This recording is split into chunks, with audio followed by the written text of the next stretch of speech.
আজকে একটু মেশিনে বসেছিলাম।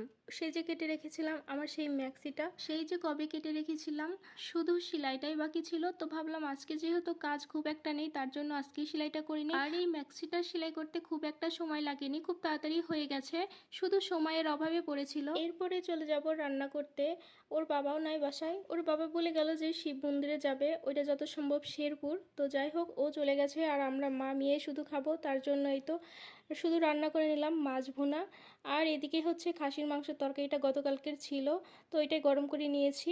তো এটা রান্না হয়ে গেছে। এরপরে মেয়েকে খেতে দিয়েছিলাম। মেয়েকে বলছিলাম যে তরকারি কেমন হয়েছে খেতে, তো বলতেছে খুব টেস্ট হয়েছে মা, তুমি খাবে না? তো আমি বললাম হ্যাঁ খাবো, একটু পরে আগে দেখি পুচকুটা কি করে। এদিকে ওকে ফোনে কার্টুন দিয়ে দিয়েছিলাম, তো কার্টুন আর দেখবে না, খুব কান্না করছিল। তো তার জন্য ওকে নিয়ে একটু ছাদে চলে আসলাম। এর মধ্যে মেয়েও খেয়ে চলে আসছে। ওর ফ্রেন্ডকে একটা গিফট করবে, তার জন্য আমার কাছে অনেক জেদ করছিল যে মা একটা ড্রয়িং করে দাও, আমি আমার ফ্রেন্ডকে দেব। তো তার জন্য এই আর্টটা আমি করে দিয়েছি।